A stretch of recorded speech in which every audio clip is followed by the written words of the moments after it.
There are many pieces of animated media that have grown in infamy over the years because of how bad they are, but they didn't have to be so bad. That's the idea behind Fixing Animation, a series where I make humble suggestions to improve what many find beyond improvement. This is Fixing Animation.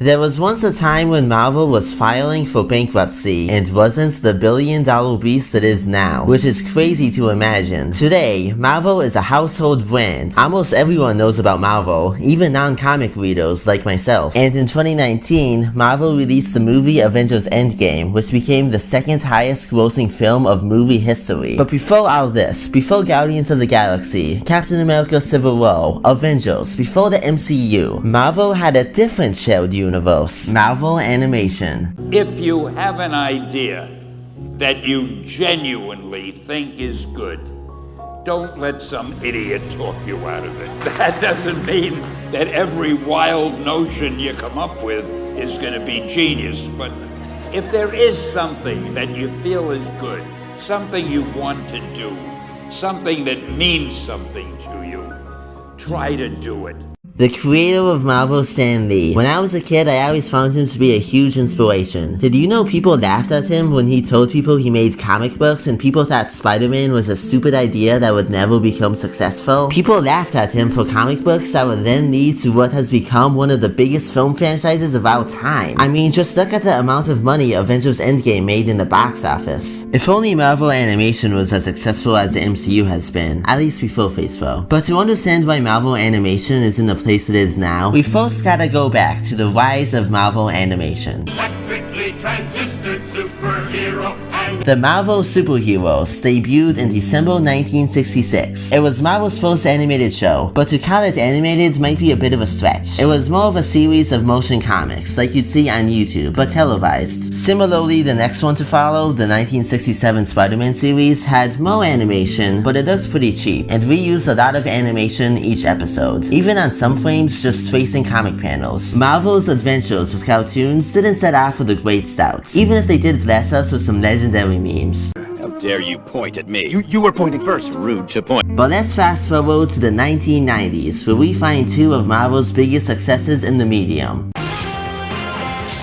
X-Men the Animated Series. At one time, the X-Men were more popular than the Avengers. Thus, it made sense when they came out with an animated X-Men series in 1992 for Fox Kids. This began the Marvel Fox Kids universe, and the series became really popular with kids. Nowadays, it looks a bit dated, but the animation saw a massive improvement, and the show became praised for its excellent writing and mature themes, such as racism. It wasn't just a stupid kids show. Marvel Animation had a hit on their hands, and it didn't stop here.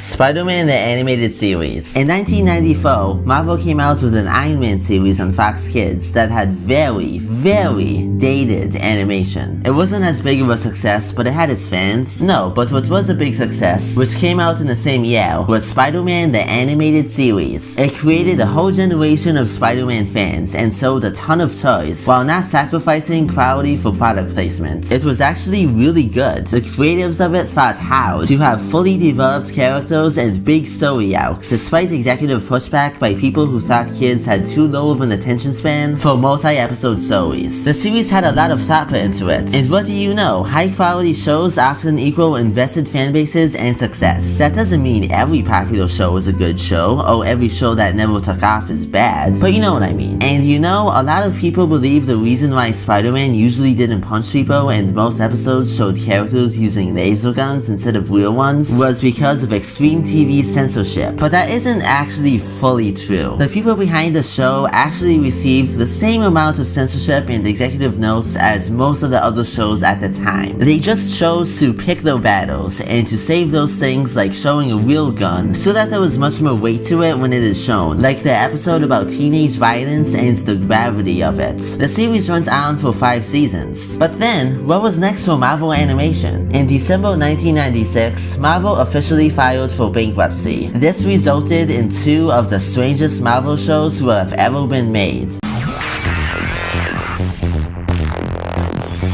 Part of the bankruptcy involved Marvel selling a lot of their IPs to other studios. This included the movie rights for Spider-Man, which also affected the TV rights of the character. Fox Kids was contractually obligated to make another Spider-Man cartoon, but this time around, it wouldn't be allowed to feature the main cast of Spider-Man side characters, aside from a brief appearance of MJ and J. Jonah Jameson in the first episode. Spider-Man Unlimited ran from 1999 to 2001. It ran for only 13 episodes and ended on a cliffhanger. It was basically a Spider-Man version of Batman Beyond, and according to people who read comics, it also incorporated some elements of Spider-Man 2099. It was a very bizarre series. It was basically about Spider-Man going to an alien planet called Counter-Earth to save John Jameson, My son, the astronaut. and joining a rebellion against an evil species of animal-human hybrids to control the planet, who are known as the Bestios. According to some sources, the series didn't get terrible ratings, but I guess it wasn't successful enough to justify keeping it going for a second season, which actually had some episodes already written, including what would have been the conclusion to the cliffhanger in season 1. Even if it had an unsatisfying ending and wasn't a good Spider-Man cartoon, I do gotta respect it for being so out there and also having a pretty cool art style.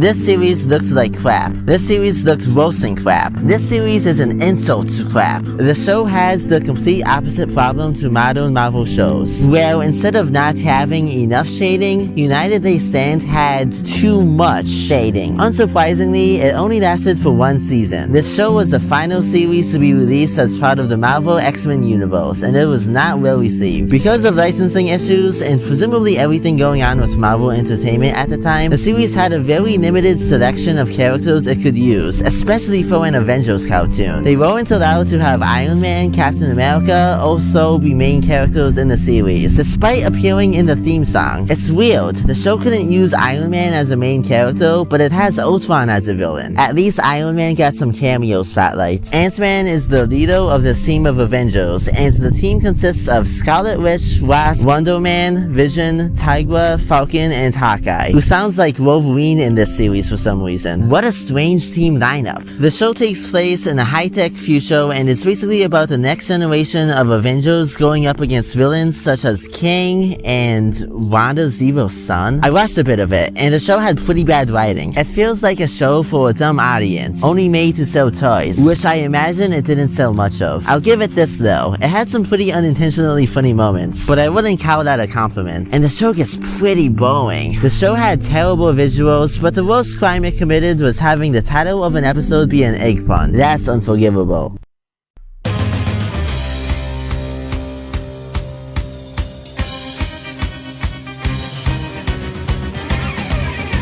Living on the edge, fighting crime, swinging webs. Spectacular Spider-Man debuted in 2008 and ran for 2 seasons. This is easily one of the 2 Marvel animation shows that the most amount of people say they want to make a revival, and for good reason. I grew up watching both the 90s series and Spectacular Spider-Man, and while I love both shows respectively, Spectacular is just so much better with the way it adapts the characters and the source material, making it its own, and developing each character and really fleshing them out. That's also not mentioning the amazing art style. Yes, it's more simplistic, but it looks really nice and allows for some of the best action sequences Marvel has ever come out with. And I really admire the places they went with the Green Goblin story arc. It's actually really complex. It has a great plot twist and leaves you guessing things about the villain and who may be behind the mask. I won't spoil it, even though I am assuming most people watching this video have already seen it, but if you haven't, you really should.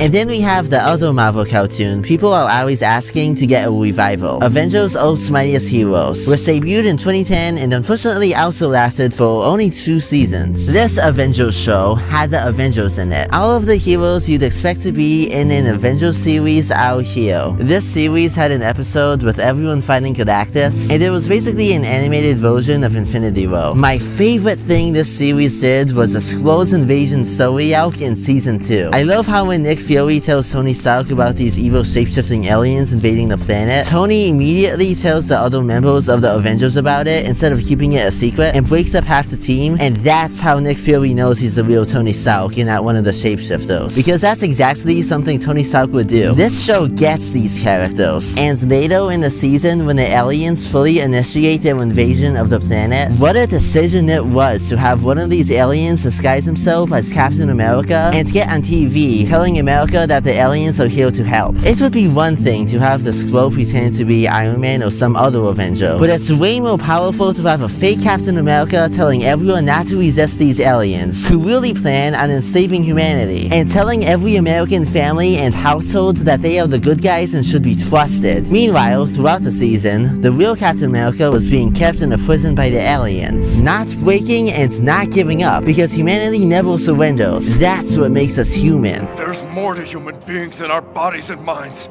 Something you'll never understand. Our spirit! We never surrender! We never give up! Ever! If someone ever asks me why Captain America is my favorite Avenger, this is why. He doesn't give up, even when the whole universe is telling him to. Oh yeah, speaking of Spider-Man, over the years, people have speculated whether or not Spectacular Spider-Man and Earth's Mightiest Heroes are in the same continuity. And I don't know. But what I do know is Spider-Man did appear in a few episodes of the series, and originally they got Josh Keaton, who played him in Spectacular, to reprise his role. But Disney made them dub his voiceover with Drake Bell's, because Drake Bell had been cast as Peter in Disney's new series Ultimate Spider-Man, which segues us into the current state, which I refer to as the fall of Marvel animation. You'll notice that there's no theme song in this segment. That's because, for whatever reason, at this point Marvel Animation decided they're not gonna have theme songs for their shows anymore. And I don't know why. Probably to make more time for commercials. Because of reasons that are not important for this video, Sony, the company that made Spectacular Spider-Man, gave Disney the TV animation rights to Spider-Man, but Disney couldn't continue Spectacular Spider-Man under this agreement. So in 2012, Ultimate Spider-Man debuted on Disney XD. Despite coming right after Spectacular, it was absolutely nothing like Spectacular, and I don't know anyone who would describe it as Spectacular. Many people hate on this show, but in Ultimate Spider-Man's defense, it isn't that bad. It had a stick-out style, and they took the story in some good directions. Tom Kenny as Dr. Octopus was really creepy, and the stuff with Scarlet Spider was the best the series had to offer in my opinion. And Stan Lee being an agent of S.H.I.E.L.D. was an interesting concept, but many of the characters who are supposed to be protagonists are unlikable. Peter's original team does a lot of the teasing among friends thing with him, but we don't see them being actual friends, so it just seems like they hate each other. And as many people mentioned when talking about the series, the humor in it is extremely annoying. It gets a tiny bit better as the series goes on, but it feels like every 2 seconds, the show cuts away to a childish gag. And maybe a few of them are funny enough to make you breathe out of your nose, but the overall humor of the show is just too over the top. And another thing, Spider-Man is constantly telling the audience what we literally just saw. It feels so handholdy. Last time I checked, I wasn't watching Dora the Explorer, but even if it's pretty obnoxious, at least the show had personality, which is more than I can say about the following show I'm gonna talk about.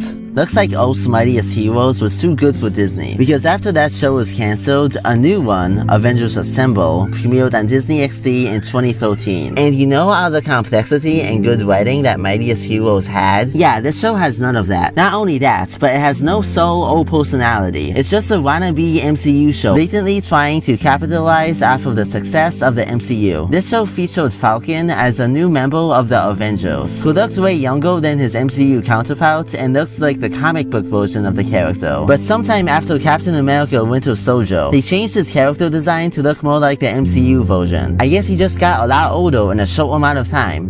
Whatever. Continuity doesn't matter anymore in this universe when trying to be like the MCU. Yes, I said universe. Avengers Assemble is supposed to take place in the same continuity as Ultimate Spider-Man, but it's something I'll talk about later. The series had pretty much the same art style as Ultimate Spider-Man, but the animation was way worse. And that's not it. There was also a Hulk series called Hulk and the Agents of Smash on Disney XD in 2013. This show is basically just full Professor Hulks. If you're one of those people that say Hulk shouldn't talk, this show is not for you. And the writing is somehow even worse than Avengers Assembles. It's like a parody. If there's one thing this show has going for it though, is that it's got an interesting format for a superhero show. It's basically got the Hulks hosting their own internet show. I've never seen a superhero series where the heroes are video personalities. It's not very fitting for a Hulk show, but at least it has an identity. Unlike the next Marvel series that premiered in 2015, named Guardians of the Galaxy. Man, this thing is hard to look up. Remember what I said about Avengers Assemble being a wannabe MCU series? Imagine the Guardians of the Galaxy movies, but two-dimensional. No, I don't mean the animation. I mean the characters. They all seem like caricatures of the MCU versions of them. Look, I'll give it this. It's not as bad of a show. It's nothing amazing, especially in comparison to some of Marvel's previous cartoons, but I'd argue it's a lot better than Avengers Assemble. It's still very bland, and lacks the complexity of the X-Men, and it's yet another show trying to look like the MCU. But it could be worse, and it gets worse. So after Ultimate Spider-Man ended with Season 4 in 2017, later that year, a new series premiered on Disney XD named Marvel's Spider-Man. This show is way more obnoxious than Ultimate Spider-Man. When it was announced, it seemed like it was gonna be more like Spectacular Spider-Man because Ultimate had Spider-Man pretty much be given everything by S.H.I.E.L.D. It's pretty much what MCU haters think the MCU version of Spider-Man is like. And the 2017 series was being said to be a series that goes back to basics. But instead of S.H.I.E.L.D., in this series, Peter goes to a high-tech school for geniuses where pretty much everyone attending the school is another Spider-Man. And I mean that with no exaggeration. And the dialogue is so much worse and more annoying this time around. Everything is science, science, science. Oh my god, Peter, shut up. We know you like science. The Superior Spider-Man story arc was good though, aside from the kind of creepy romance. And with this series, the art style is way different. Remember shading? Neither do I. And now, everything looks so boring and like if the people who were tasked with the job of drawing Spectacular Spider-Man didn't know how to draw in the art style. And at the time this series came out, Avengers Assemble was still going on. But in Season 5, they decided to change the art style to the same one in the 2017 Spider-Man series. Oh, and for some reason now, we have 2017 Spider-Man appearing in Avengers Assemble, even though the series previously had Ultimate Spider-Man make a cameo in multiple episodes. And now 2017 Spider-Man is also appearing in the Guardians of the Galaxy show, despite the show having the same version of Sam from Ultimate Spider-Man, or at least the same voice actor, and having the same art style as the previous Marvel shows, and drawing 2017 Spider-Man like how Ultimate Spider-Man was drawn, despite the Guardians having appeared in Avengers Assemble, which was previously canon to Ultimate Spider-Man, even though Ultimate Spider-Man had a version of the Guardians of the Galaxy that was completely different from the version that appeared in Avengers Assemble because it was trying to be comic accurate, until they decided to make everything MCU accurate.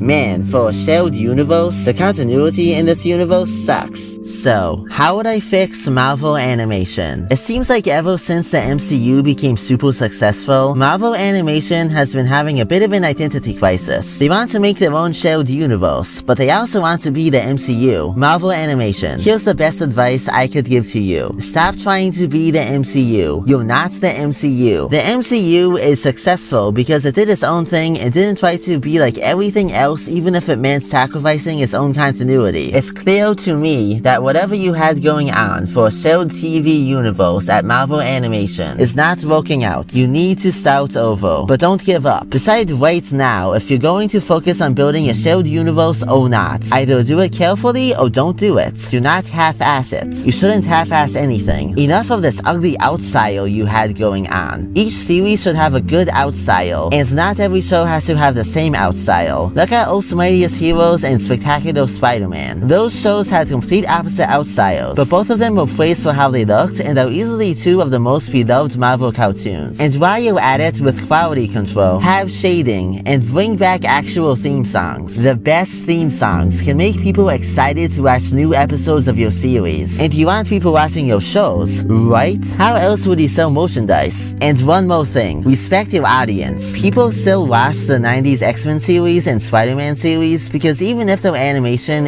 is a bit outdated, they didn't treat their audience like idiots, and brought some good quality stories to the table. I don't want any more main characters dumbing things down for the audience like in Ultimate Spider-Man, or badly written story arcs like in Avengers Assemble, or whatever the hell was going on in that garbage Hulk show, because you don't think anyone else would notice or care. Try. That's the Marvel way. But what do you guys think? What's your favorite Marvel animation show? And what would you do if you were in charge of Marvel animation? Let me know in the comments below. For this video, I only focus on the TV show side of things, but I do realize Marvel has also made some animated movies in the past, and maybe I'll make a separate video about those. But anyways, thanks so much for watching. Feel free to like, share, and subscribe if you enjoyed.